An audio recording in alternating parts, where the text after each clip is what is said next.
What's up, guys? Ryan with Premier. So this is a court that we started yesterday, backyard basketball court. This is actually a COVID project. So in the beginning of COVID, we were contacted by these people. They wanted to put a basketball court in their backyard. This used to all come down, pretty much everything ended at the pool. So what we did, with the help of a friend from Curl Landscape Construction, we did all the site work. You know, Curl built this back wall on the fire pit, put all this shit in over here. Nice little, you know, whatever that is. Built up this right here. They had the fence put up. BK Paving came, did the pad. We put the hoop up.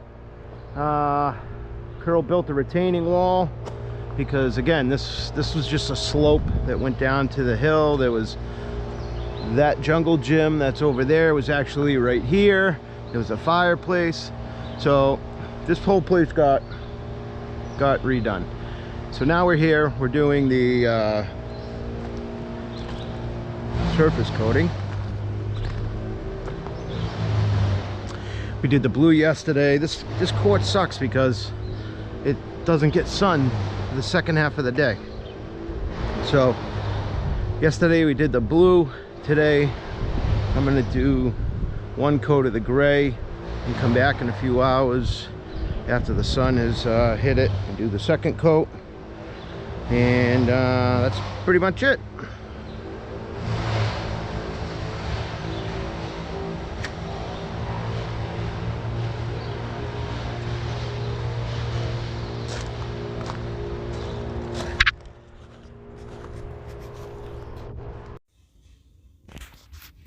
Here's a little walkthrough tutorial, I guess, of how we apply the sport court material. Now, mind you, I am in the shade. It's about 7:30 in the morning. Temperatures are really low, and that's why I came out to do that for the first coat. This stuff can tend to be very streaky. If it dries too quickly, it's an acrylic, so it dries very, very fast. I've had it dry 2 passes behind me. So if you stop for any reason whatsoever to answer your phone or to talk to somebody and then start again, you're going to get a line where the material settled. It's just the way it is. So it's important to work this stuff consistently across an even stripe. You want to keep everything nice and level. You want to keep everything nice and uniform, and you don't want to pull your edges down too far when you get to the edge. When you seal coat in a driveway, sometimes you'll draw your edges down. You'll edge yourself out a little bit ahead of yourself. But on this, you don't want to do that. You just want to work in your area, keep your area tight, because anything outside what you're directly working with is going to show, at least on that first coat, after everything dries. Because of the sand that's in it, especially in the beginning, you're going to see your tool marks, you're going to see your windrows, you're going to see that stuff more than you would down the line because it's so fresh. That's when people are going to look at it, and that's when they're going to want, explanations of why stuff might not look perfect. So it's important to try to keep all the factors down that would have you having to try to explain something away. So I like to keep my beads moving. I like to keep them uniform. What happens and why you might see me pull my edge down a little bit is once you start pulling, if your bead is straight across, is your edges will wind up dry. So what I do is I pull down a little bit on the edge. That gets my bead a little bit lower on the pass so that when I come back, it will actually pull it to the corner instead of it already being in the corner. And the difference is you could wind up with a puddle that spills outside your tape. I put the tape on the inbounds or the inside of the inbounds of this key, just to give me something to put my squeegee on when I was making my passes, and a nice uniformed line when it's complete. Some people will work around the key, but I find that's way too hard to have and ensure a consistent finish by having to work around the key. So I just choose to go over the entire court as it is in one color, and then paint the key after the fact.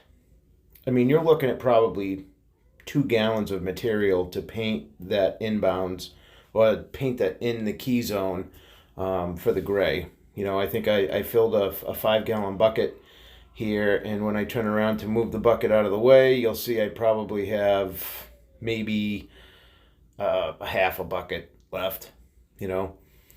And this is a stone. This has got stone behind it.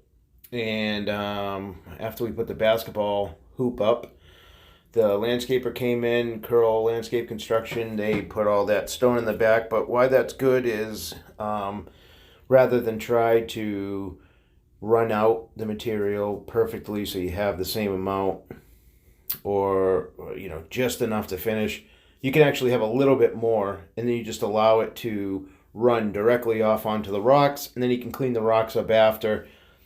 The reason is, again, this stuff is very, very picky, and if you sit there and fuss at the very end trying to only have enough material to finish the job, or leave let's say like a heavy pass on your last pass, leaving more material down, that material is going to be thicker, it's going to show up more.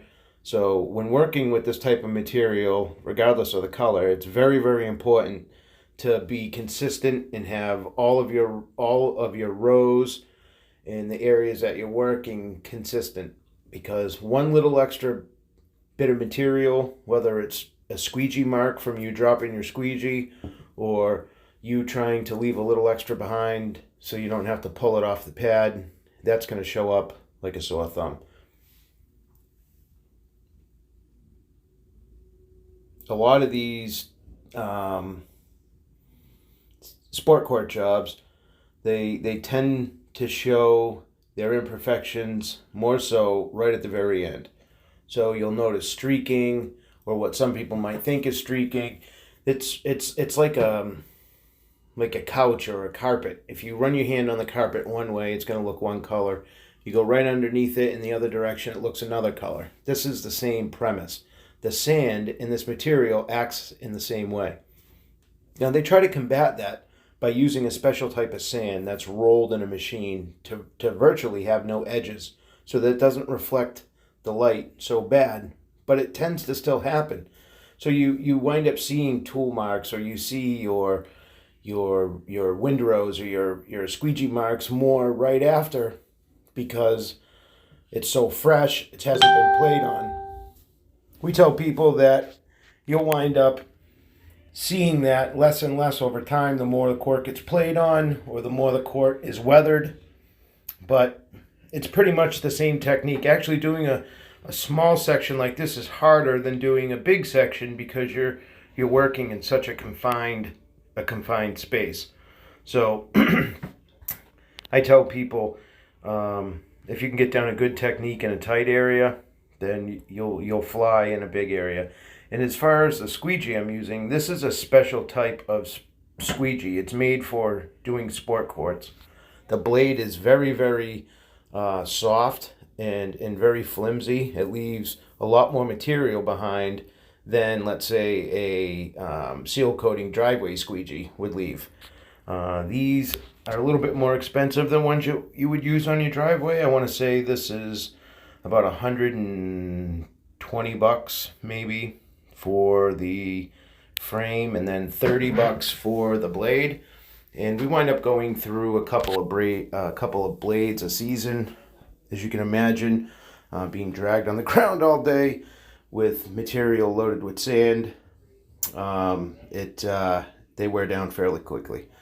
So again, if you have any questions about doing sport courts, or you're trying to get into it and you're a little intimidated by it, don't be.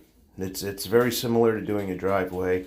You just have to know when and where and how the material works and under what conditions really in the weather can be bad for you or good for you. So that's it. Thanks a lot. Bye.